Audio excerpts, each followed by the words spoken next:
खाली करके दो बोल के नोटिस भेजी वाली है। किसानों को जो नोटिस जारी हुआ है वो महाराष्ट्र वक्फ बोर्ड ने जारी की है। ऐसी खबरें जो चल रही है ये खबर एकदम गलत है। सरकार आम जनता का है, किसी के ऊपर भी अन्याय नहीं होने देगी। चाहे मुस्लिम हो, चाहे हिंदू हो, चाहे दलित हो, वक्फ बोर्ड ने सभी प्रकार की जमीन अपने कब्जे में ली है, वो सारी छोड़नी चाहिए। वक्फ बोर्ड ऐसी 100 नोटिस जारी करे, उससे क्या फर्क पड़ता है?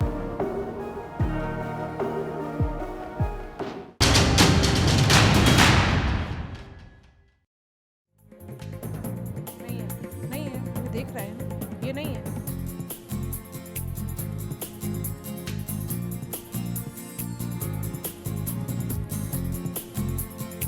नमस्कार, आदाब, मैं हूं मारिया शकील और आप देख रहे हैं मुकाबला। हर रोज की तरह आज एक नए मुद्दे पर हम चर्चा करेंगे। हमारे साथ स्टूडियो में दो सीनियर जर्नलिस्ट होंगे, अनुराग वर्मा और नवीन उपाध्याय, जो हमारे मेहमानों से सवाल पूछेंगे और चर्चा में भी भाग लेंगे। अब आपको बताते हैं कि आज हमारी चर्चा का विषय क्या है। महाराष्ट्र के लातूर में 103 किसानों ने विरोध प्रदर्शन किया और आरोप लगाया है कि महाराष्ट्र वक्फ बोर्ड ने उनकी 300 एकड़ जमीन पर मालिकाना हक जताया है और उन्हें नोटिस भेजा है। किसानों की फरियाद के बाद वक्फ बोर्ड एक बार फिर विवादों में है। इस बीच जो सर्वे है, आर्कियोलॉजिकल सर्वे ऑफ इंडिया ने दावा किया है कि देश में करीब 250 ऐसे स्मारक हैं जो वक्फ बोर्ड ने यूनिलैटरली अपनी संपत्ति घोषित कर दी है उन आर्कियोलॉजिकल साइट्स पर। आज हम इसी पर चर्चा करेंगे, लेकिन सबसे पहले ये रिपोर्ट देखिए। महाराष्ट्र में लातूर के किसानों में नाराजगी है। इनकी नाराजगी की वजह है वो नोटिस जो वक्फ बोर्ड ने दिया है। वक्फ बोर्ड 103 किसानों की करीब 300 एकड़ जमीन पर मालिकाना हक का दावा कर रहा है। किसान वक्फ बोर्ड के दावे को गलत बता रहे हैं और पुश्तैनी जमीन हड़पने की साजिश बता रहे हैं। वक्त बोर्ड कोर्ट ने हमको जुलाई में नोटिस भेजी है। वो ये जमीन जो है तो कोर्ट हमारी है और वो खाली करके दो बोल के नोटिस भेजी वाली है। तब हमारी जमीन है, 3 पीढ़िया से हम जमीन कसते हैं। वो जमीन जो है सो हमारी रहना ये तक हमारा ये है, दूसरा कुछ नहीं सर। हमारा वक्फ बोर्ड और किसानों के बीच शुरू हुए विवाद में सियासत की भी एंट्री हो गई है। बीजेपी किसानों के हक की बात कर रही है तो ओवैसी की पार्टी इशारों में वक्फ के नोटिस को जायज ठहरा रही है। भारतीय जनता पार्टी ने बार बार केंद्र को भी और राज्य को भी हमने लिखा है कि इसके लिए जो वक्फ बोर्ड ने बदमाशी की है, वहां पर हमारी सारी जमीन हड़प ली है। सारी जमीन जो नियम के बाहर हड़पी है, सारी जमीन किसानों को और हिंदू देव देवता के ट्रस्ट को और जिसको भी जिस समाज की जमीन ली है, चाहे मुस्लिम हो, चाहे हिंदू हो, चाहे दलित हो, वक्फ बोर्ड ने सभी प्रकार की जमीन अपने कब्जे में ली है, वो सारी छोड़नी चाहिए और उसके लिए सरकार कड़ी कार्रवाई करेगी। बात यह है, अगर शेतकरी लोग, किसान लोग इस बात का दावा करते हैं कि भाई ये जगह हमारी है, उनके पास सबूत पेपर वगैरह है, तो वक्फ बोर्ड ऐसी 100 नोटिस जारी करे, उससे क्या फर्क पड़ता है? लेकिन अगर वो जगह वक्फ की है और शेतकरी लोग वहाँ खेती करते आ रहे हैं, तो वक्फ बोर्ड को इस बात का अधिकार है कि वो अपनी जमीन उनसे वापस लेने के लिए नोटिस देवे। इसमें कौन सी बुरी बात है? राज्य के उप मुख्यमंत्री किसानों को भरोसा दिला रहे हैं। ये सरकार आम जनता का है, किसी के ऊपर भी अन्याय नहीं होने देगी। उधर महाराष्ट्र वक्फ बोर्ड पूरे मामले पर सफाई दे रहा है। लातूर जिले के अहमदपुर तालुका में तड़ेगांव नाम के गांव में किसानों को जो नोटिस जारी हुआ है वो महाराष्ट्र वक्फ बोर्ड ने जारी की है। ऐसी खबरें जो चल रही है ये खबर एकदम गलत है, क्योंकि महाराष्ट्र स्टेट वक्फ बोर्ड ने ऐसी किसी भी किसानों को नोटिस जारी नहीं किए है। जो नोटिस उन्हें मिले हैं, हमें प्राथमिक तौर पर जो मालूमात मिली है वो वक्फ न्यायाधिकरण वक्फ ट्रिब्यूनल की तरफ से जारी हुई है, जो किसी व्यक्ति ने वहाँ पर एक दावा दाखिल किया था।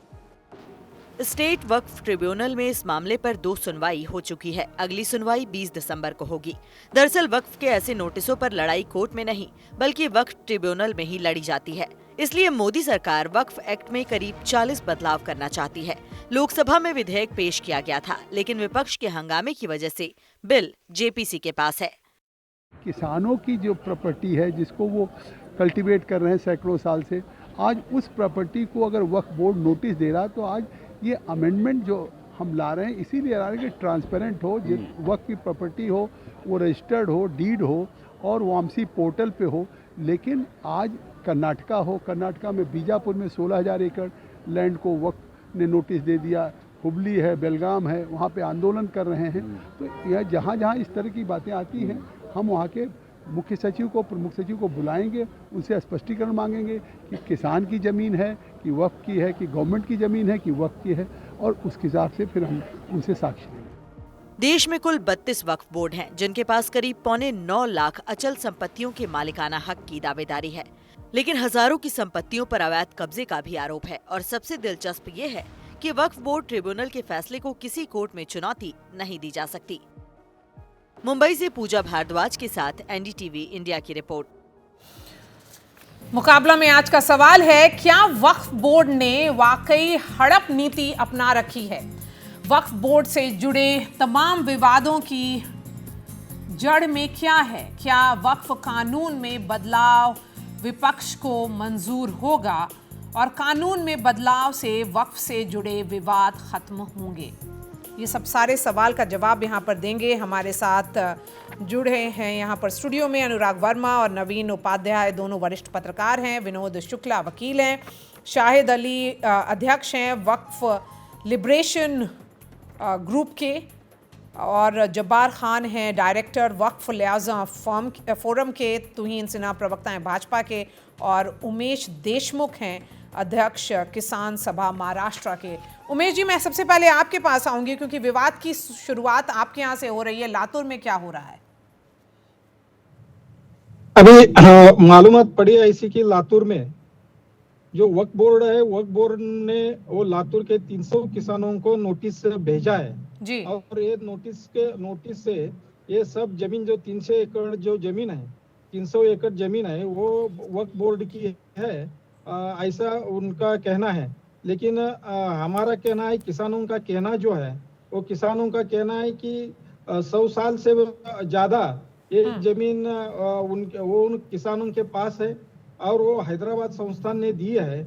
ऐसी जमीन है और ऐसे जमीन पर वो वक्फ बोर्ड कैसे नोटिस भेजकर कब्जा मांग रही है, वो उनका भी सवाल ऐसा ही है। और महाराष्ट्र में ये एक केस नहीं है। महाराष्ट्र में जो दरगाह, मस्जिद, इसके लिए जमीन तब की सरकार ने दी थी, वो जमीन भी अभी वक्फ बोर्ड ने अपने नाम पर किया है।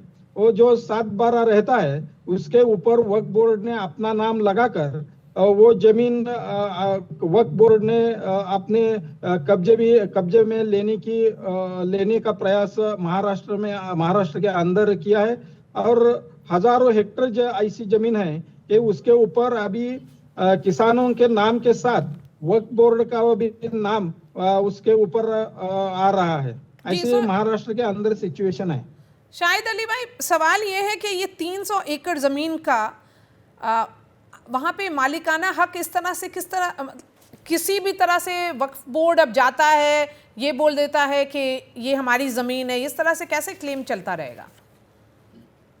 मैं पहले तो आपको ये बता दूं कि हिंदुस्तान में जो वक्फ ट्रिब्यूनल है वो अदालत का नाम, वो किसी प्राइवेट प्रॉपर्टी का नाम नहीं है। अदालत जैसे हिंदुस्तान में और बहुत सारे ट्रिब्यूनल हैं। मिसाल के तौर पर मोटर एक्सीडेंट क्लेम ट्रिब्यूनल, जब किसी का एक्सीडेंट हो जाता है तो उसके लिए ट्रिब्यूनल है और वो मुकदमा डालता है मोटर एक्सीडेंट क्लेम ट्रिब्यूनल में। आजकल ईडी का बहुत नाम सुन रहे हैं। ईडी के लिए अलग ट्रिब्यूनल है, ATFT, जो सेंट्रल गवर्नमेंट के एम्प्लॉइज है उनका अगर कोई मैटर हो जाता है उसके लिए अलग ट्रिब्यूनल है, इसको कहा जाता है कैट, सेंट्रल एडमिनिस्ट्रेटिव ट्रिब्यूनल। तो ऐसे बहुत सारे ट्रिब्यूनल बनाने का मकसद ये है कि त्वरित न्याय हो, जल्दी न्याय हो। और ऐसा नहीं है कि जो ट्रिब्यूनल के फैसले हैं उनको चैलेंज नहीं हो सकते, उनके फैसले चैलेंज होते हैं, उनके फैसले के लिए रिविजन जाते हैं हाईकोर्ट के अंदर। तो ये पूरी तरह से मिथ है, झूठ है के साथ वक्त ट्रिब्यूनल अपना एक ट्रिब्यूनल बना के बैठा हुआ है और वो वहां पर उसके मुकदमों का निपटारा करता है अपनी मर्जी से, और उसकी कोई अपील नहीं हो सकती। जैसा कि आपने अपने ओपनिंग वर्ड्स में कहे, तो ये बिल्कुल बेबुनियाद बात है। ऐसी वक्त ट्रिब्यूनल है, उसके अंदर जो जुडिशरी के जज साहब होती है वो होती है उसके अंदर। दूसरे गवर्नमेंट ऑफ इंडिया के या स्टेट गवर्नमेंट के एक सेक्रेटरी लेवल के सेक्रेटरी होती है जो टॉपेस्ट पोस्ट है रेवेन्यू की, और तीसरे एक मुस्लिम मामलों के जानकार होती। तो ये ट्रिब्यूनल बना हुआ है। ऐसा नहीं है कि ये ट्रिब्यूनल वक्फ की अपनी कोई प्राइवेट प्रॉपर्टी। तो waqf tribunal is a judicial body जिसका ऑर्डर चैलेंज हो सकते हैं, जैसे और तरह के और ट्रिब्यूनल के ऑर्डर चैलेंज होते हैं। विनोद शुक्ला यहाँ पर जवाब देंगे। विनोद शुक्ला यहाँ पर जवाब देंगे। नहीं, शाहिद भाई आप इंतजार करें, विनोद शुक्ला जी अभी यहाँ पर जवाब देंगे। जी, मैं बताना चाहता हूँ, शायद जी अधूरा सच और अधूरा झूठ बता रहे थे। देखिए, मैं क्लियर कर दूं, वक्फ एक्ट 1954 में बना था आज़ादी के बाद। उसके बाद सबसे बड़ा जो असीमित पावर दिया गया वो नरसिम्हा राव जी के टाइम पे दिया गया, और दंग रह जाएंगे सुन के। मैं इसको पढ़ना चाहता हूँ, जो सेक्शन 40 है वक्फ एक्ट का, उसको पढ़ता हूँ मैं, और उसको पूरा देश देखेगा कि आखिर इतना असीमित पावर इनको दिया गया है। मुझे बस 20 सेकेंड लगेंगे। सेक्शन 40 वक्फ एक्ट का कहता है, the board may itself collect information regarding any property which it has reason to believe to be property, and if any question arises whether a particular property is waqf property or not, और whether a waqf is a Sunni waqf or a Shia waqf, it may, after making such inquiry as it may deem fit, decide the question। ये paragraph मैं हिंदी में बताना चाहता हूँ, पूरे देश को बताना चाहता हूँ। ये कह रहा है, चिल्ला चिल्ला के कह रहा है कि वक्फ बोर्ड जिस जमीन पे जब चाहे वो क्वेश्चन खड़ा कर सकता है, अपना सर्वेयर भेज सकता है और उस पर अपना डिसीजन दे सकता है कि ये प्रॉपर्टी हमारी है।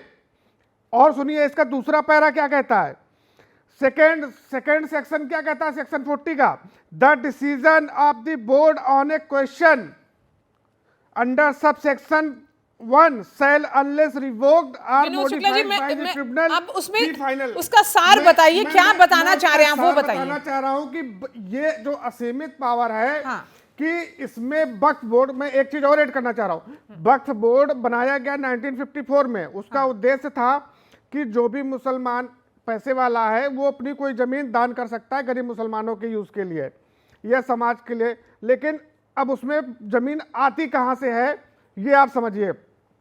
पहला आने का है कि जहाँ पे कोई स्वेच्छा से अपनी ज़मीन को वक्फ बोर्ड को दान कर दे, ठीक है।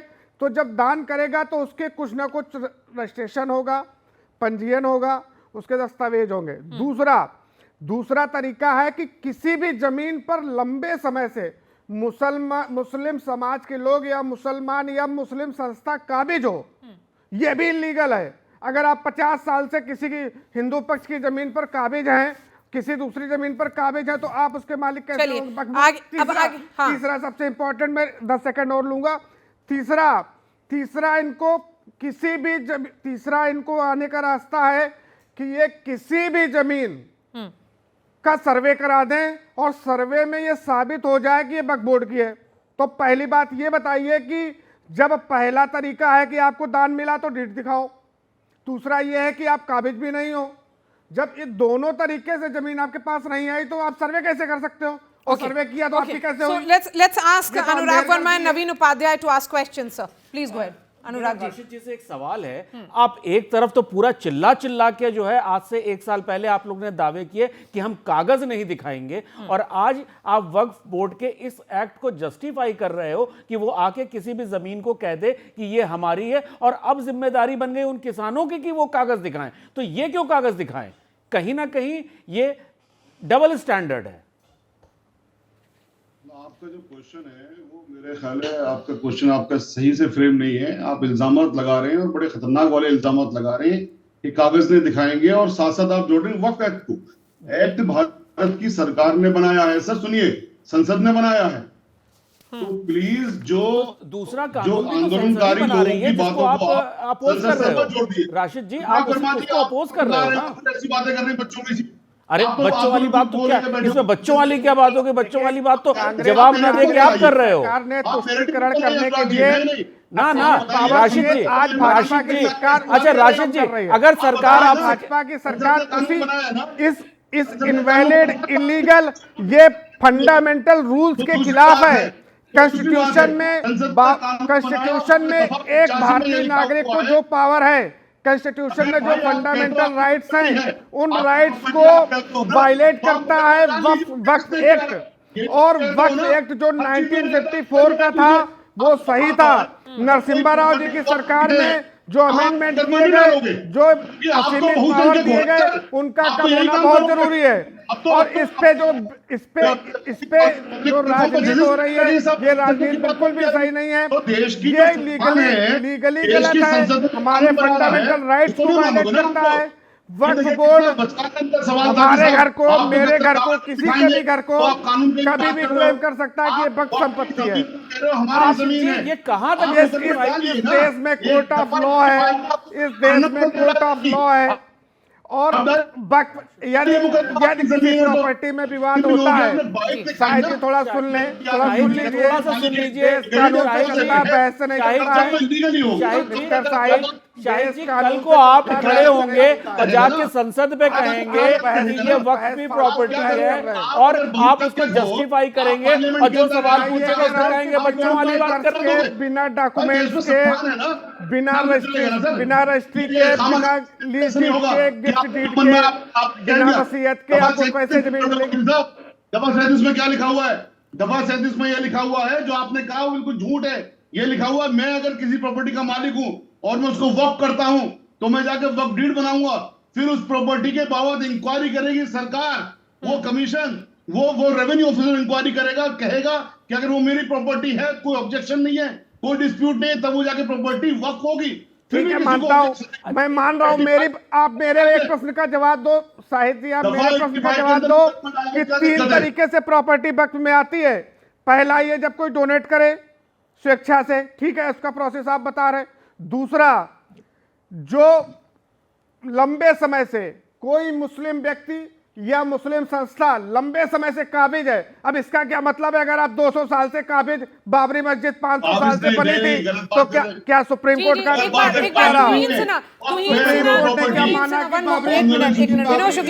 विनोद शुक्ला जी, तुहीन सिन्हा ने एक बार भी कुछ नहीं कहा है, और उनसे सवाल पूछेंगे नवीन उपाध्याय।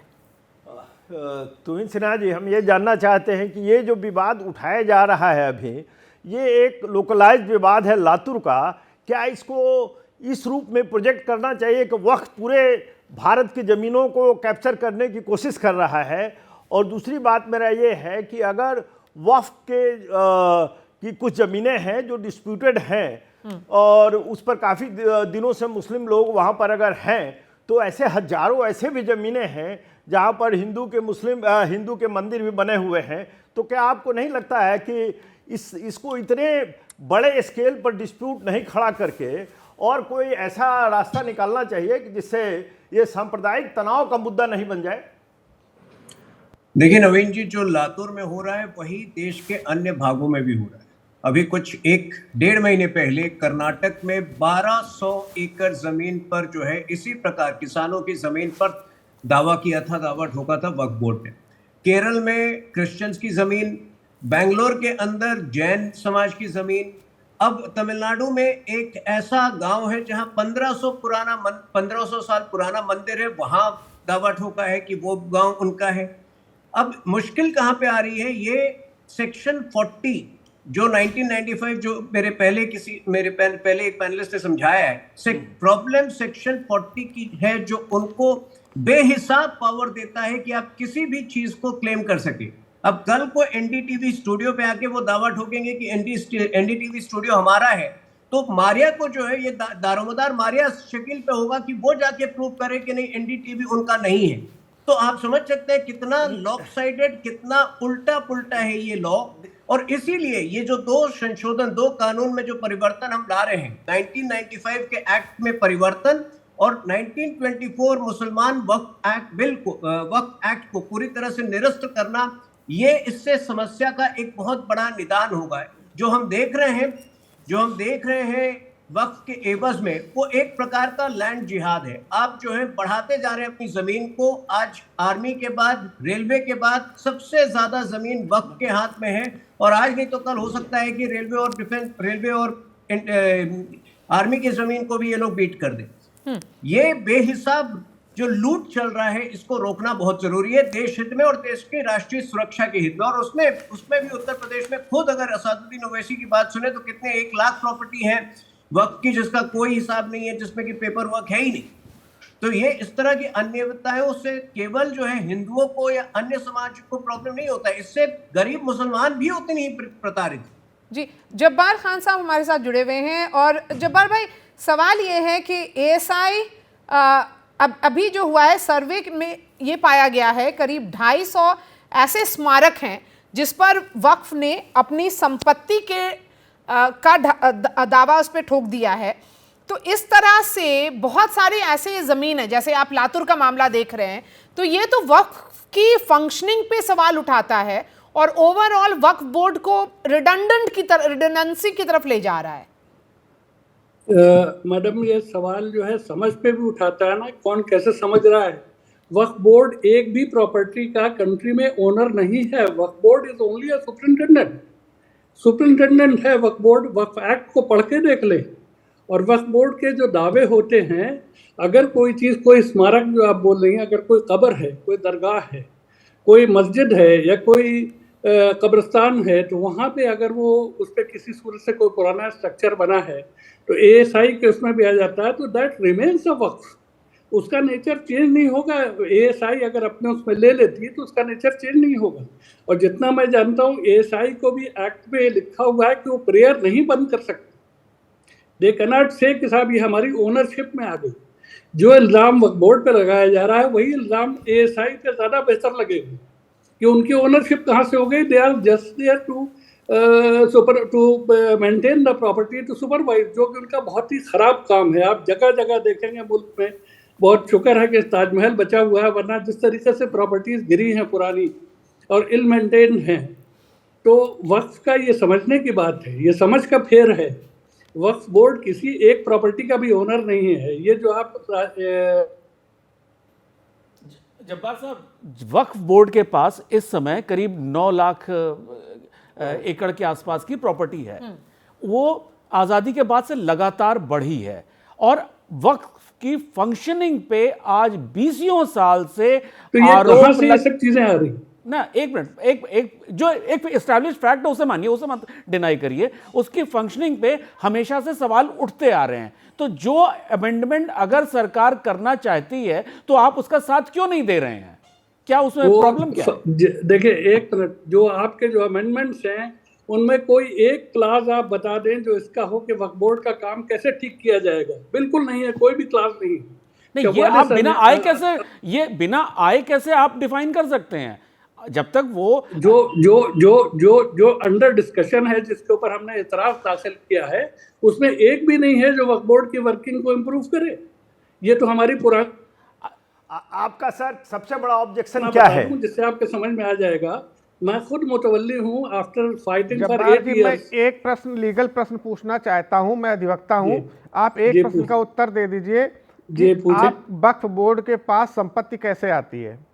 आपके पास क्या तरीका संपत्ति? वक्फ बोर्ड सुपरिटेंडेंट है, वक्फ बोर्ड के पास संपत्ति नहीं आती। वक्फ बोर्ड का ये अधिकार है। आप कस्टोडियन है, मानता हूँ, ठीक है, आप कस्टोडियन है। आपके पास आने का तरीका क्या है, कैसे आती है? मैं बताता हूँ, मैं अधिवक्ता में बताता हूँ।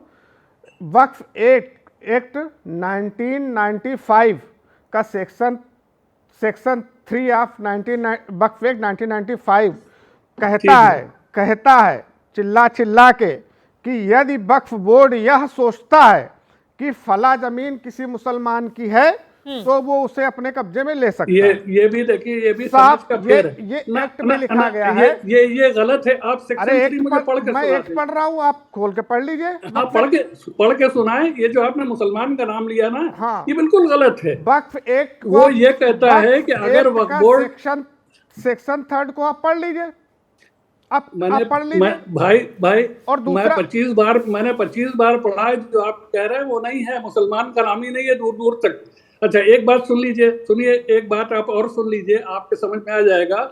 वक्फ कोई प्रॉपर्टी वक्फ है या नहीं है, सबसे पहला जो प्रोविजन है एक्ट में वो सेक्शन 4 है, जो गवर्नमेंट को अपॉइंट करना होता था। आप एक साधारण सी बात का जवाब दे दीजिए कि जैसे एक भारत का एक सामान्य नागरिक, ठीक है, और कोई भी सरकार, किसी भी प्रदेश की सरकार या केंद्र सरकार के आपस में प्रॉपर्टी का विवाद होता है, तो उसका फैसला कहाँ होता है?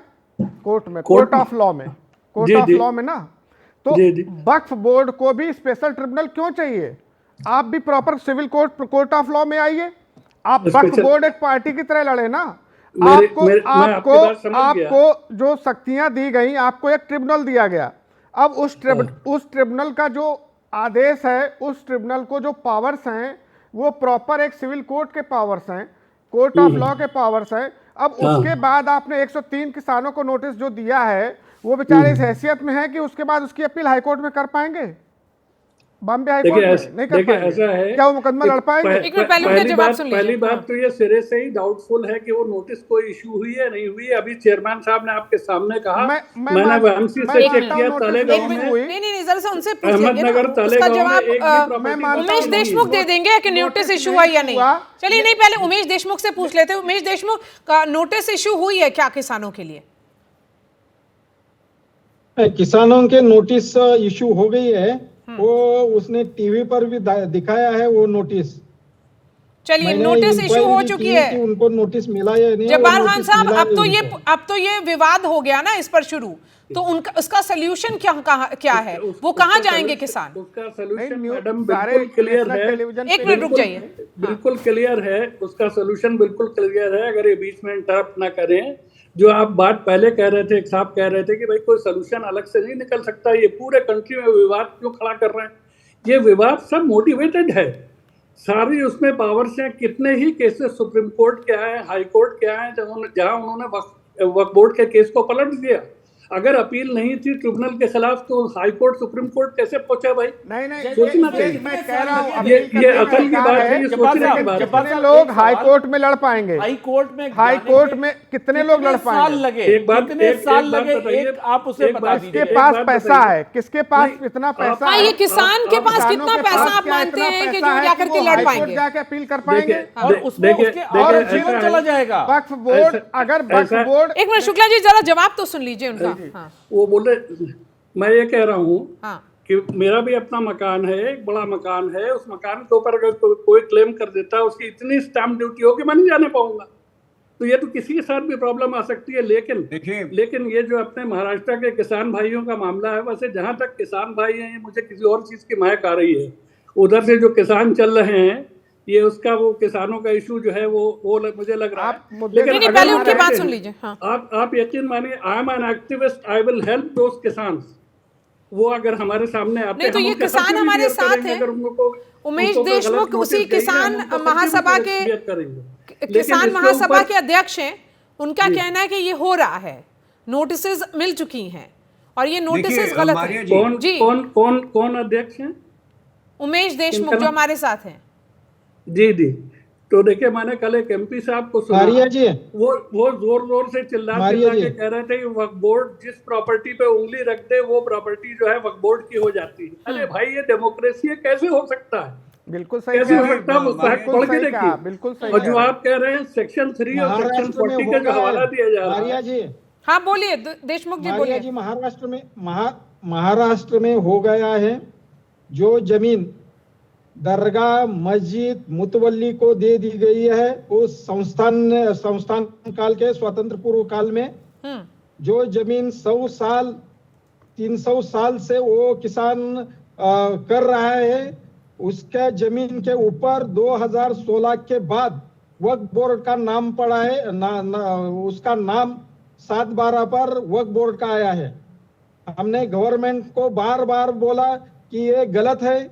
ऐसे किसानों को जो इनाम वतन दिया है उसके ऊपर अगर वक्फ का नाम आ गया तो वो वक्फ उसका मालिक हो जाएगा और वो किसानों को वहां से निकाल देगा। ऐसा हमने गवर्नमेंट को भी बताया है। चलिए, तुहीन सिन्हा कुछ बोलना चाह रहे थे। तुहीन सिन्हा अपना पॉइंट रखिए और उसके बाद एक छोटा सा ब्रेक लेंगे। हाँ, सवाल ये उठता है कि मनमाने तरीके से और अनाप शनाप ढंग से कोई भी जमीन पर दावेदारी करने का अधिकार ही गलत है। जो भी इसके लीगल प्रावधान है, न्यायिक प्रावधान है, पहले तो है नहीं। पहले तो आपको ट्रिब्यूनल में सॉर्ट आउट करना पड़ेगा। बहुत कम केसेस ऊपर तक जाते हैं। लेकिन क्या आपकी मंशा केवल लोगों को, आम जनता को न्यायिक चंगुल में फंसाए रखने की है, न्यायिक जंजाल में फंसाए रखने की है? सवाल ये उठता है कि किसी भी प्रॉपर्टी पर दावा ठोकना बगैर कोई आधार के, बगैर कोई लॉजिक के, ऐसा तमाम जगहों पे हमने देखा है और प्रॉब्लम सबसे पहली वहां पर आती है। चलिए, इसी बात पर एक छोटा सा ब्रेक लेंगे और फिर से वापस आएंगे, क्योंकि सवाल है लातूर के 103 किसानों का जिनको नोटिस मिली है और वक्फ बोर्ड ने कहा है कि लगभग 300 एकड़ जमीन जो किसानों की है वो वक्फ की जमीन है। इस पर विवाद शुरू हो गया है और विवाद यहाँ स्टूडियो में भी चल रहा है। एक छोटा सा ब्रेक और हम वापस आएंगे।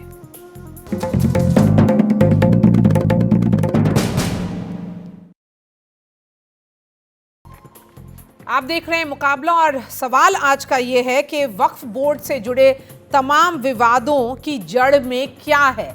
अब सवाल पूछेंगे नवीन उपाध्याय जो वरिष्ठ पत्रकार हैं तुहीन सिन्हा और उमेश देशमुख से।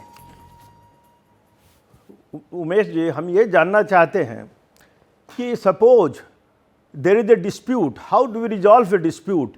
आज अगर 103 किसानों का मामला है और आज हम लोग ये कह रहे हैं कि किसान can not fight this legal cases, I fully appreciate, क्योंकि मेरा ये मानना है किसान पुअर रहते हैं और केस लड़ना डिफ़िकल्ट है। लेकिन इस कंट्री में हजारों लोग इस जुडिशियल सिस्टम जो हमारा बहुत कॉस्टली है उसके विक्टिम हैं। मेरा मानना है कि कल अगर आज 103 किसान हैं जिनको हम कहते हैं कि भाई वक्फ बोर्ड नोटिस नहीं इशू कर सकता है, ट्रिब्यूनल को इशू नोटिस नहीं करना चाहिए इसलिए कि दे आर पुअर, कल हजारों लोग अगर इस तरह का डिस्प्यूट रेज करते हैं तो where does the buck stops? I think just because there is a dispute हम लोग को ये नहीं मान लेना चाहिए कि जिन लोगों ने डिस्प्यूट रेज किया है वही सही है और दूसरा पक्ष गलत है। आई थिंक बीच का कोई रास्ता रिजॉल्व करने की कोशिश करनी चाहिए और मेरा मानना है कि कंट्री में एक लीगल सिस्टम बना हुआ है, nobody should try to bypass it.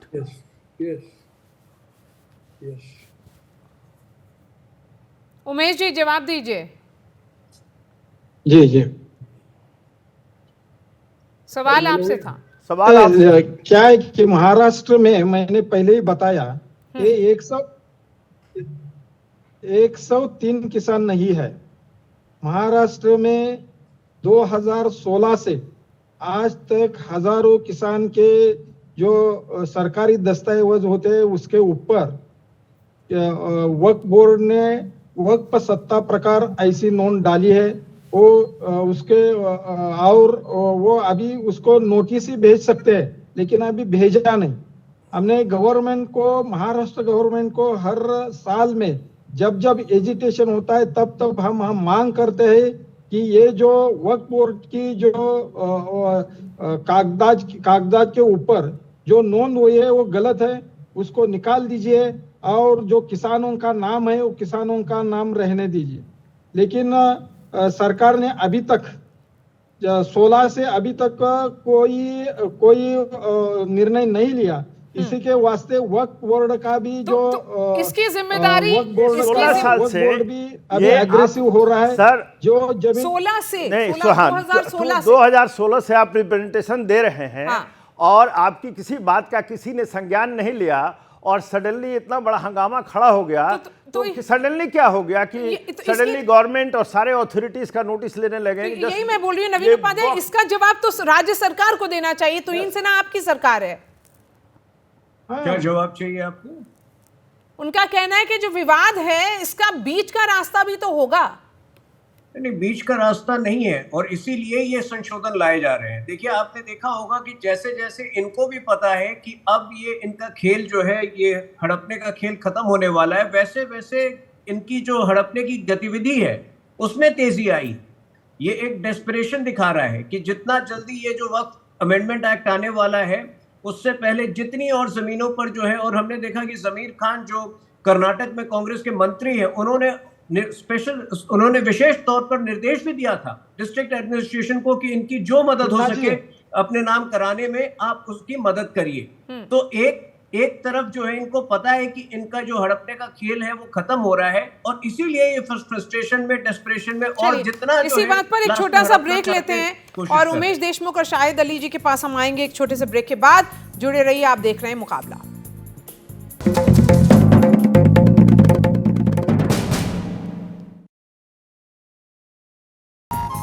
चर्चा हो रही है लातूर की, जहां पर 103 किसान परेशान है क्योंकि उनकी लगभग 300 एकड़ की जमीन पर वक्फ बोर्ड ने अपना दावा ठोक दिया है।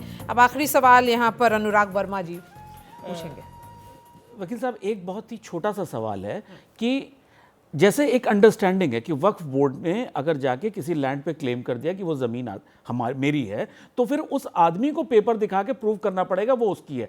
क्या इसी तरह मैं जाके किसी पे ये क्लेम कर दूं कि ये ज़मीन मेरी है, तो क्या वो अगला आदमी बाउंड है अपने पेपर दिखाने के लिए या प्रूव करने के लिए कि वो उसकी है या नहीं है? जी मैं बताता हूँ। बर्डन ऑफ प्रूफ किस पर है? वक्फ बोर्ड के केस में बर्डन ऑफ प्रूफ उस आदमी पे है, सामने वाले पे, कि जिसकी जमीन पर दावा ठोका गया है, जिसकी जमीन पे दावा ठोका जा रहा है। लेकिन सामान्यतः अगर दो लोगों के बीच में प्रॉपर्टी का विवाद है तो दोनों ही कोर्ट जाएंगे, कोर्ट ऑफ लॉ में डिसाइड होगा और सिविल कोर्ट के बाद हाई कोर्ट जाएंगे, फिर सुप्रीम कोर्ट जाएंगे। लेकिन यहाँ बहुत असीमित पावर है वक्फ बोर्ड को कि ट्रिब्यूनल का जो भी ऑर्डर होगा वो पलटना हाई कोर्ट के लिए भी मुश्किल होता है क्योंकि एक्ट में प्रावधान है। एक छोटा सा, जैसे मैं आपकी किसी लैंड पे क्लेम करूं कि ये मेरी है, तो मुझे ये प्रूफ देना पड़ेगा कि वो जमीन मेरी है या आपको ये प्रूफ करना पड़ेगा कि नहीं वो जमीन मेरी है, जैसे वक्फ के केस में है? नहीं, वक्फ के केस में तो वक्फ को कुछ भी नहीं दिखाना है, उनको तो ऑर्डर करना है कि भाई ये जमीन मेरी है, उन्हें कोई पेपर नहीं दिखाना है। तो ये जो अनबर्डन पावर है इसी पर अमेंडमेंट या संशोधन की बात चल रही है। ऑफिशियल ऑर्डर पास करना है कि ये जमीन हमारी है। अब सामने वाला जो व्यक्ति है वो पेपर लाए, वो ट्रिब्यूनल में लड़े, ट्रिब्यूनल के बाद अगर हार जाता है तो वो, अगर जीत जाता है तो उसकी होगी, नहीं तो फिर हाई कोर्ट जाए। और इस पूरे प्रोसेस में लगभग कितने साल लगते हैं? सालों लगते हैं। कितने? 10 साल, 15 साल? ये डिपेंड करता है। ये कोई भी केस, हर केस को नहीं कह सकते कितना टाइम लगता है, ये डिपेंड करता है कि जो जिसका डिस्प्यूट है वक्फ से वो कितना एक्टिव है। ये जो है ये लैंड का डिबेट हो सकता है, लेकिन इस डिबेट को एक कम्युनल कलर दिया जाता है। जब भी ये सबसे परेशानी की बात है कि अगर जरा भी वहां पर कोई भी लैंड पर वक्फ अपना दावा ठोकती है तो उसको कम्युनल कलर क्यों दिया जाता है? देखिए, ये बहुत अनफॉर्चुनेट है इसको लैंड जिहाद कहना। ये I think I can not swallow it कि ये लैंड जिहाद है और एक सिस्टमेटिक कैंपेन है इंडिया के सारे जमीन को हड़प लेना। आई थिंक ये रोकना है। डेफिनेटली विनोद जी ने जो बात कही है, ऐसा अनडिस्प्यूटेड पावर किसी को नहीं देना चाहिए, लेकिन इसको इस रूप से प्रोजेक्ट करना ये गलत है। बहुत बड़ा इस्लामिक कॉन्स्पिरेसी है इंडिया के सारे जमीन को हड़प लेना, वो गलत है, बिल्कुल सही। वो उस तरह का विवाद होना सही नहीं है, उस तरह का डिबेट होना भी सही नहीं है। शुक्रिया हमारे साथ जुड़ने के लिए। मुकाबला में बात यहीं तक, कल फिर आएंगे और एक नए इशू पे मुकाबला करेंगे। थैंक्स फॉर वॉचिंग, और आप हमारे YouTube चैनल पे ज़रूर जाइए और अपना फीडबैक ज़रूर दीजिए, क्योंकि आपके फीडबैक से हम अपना कंटेंट और बेहतर कर सकते हैं।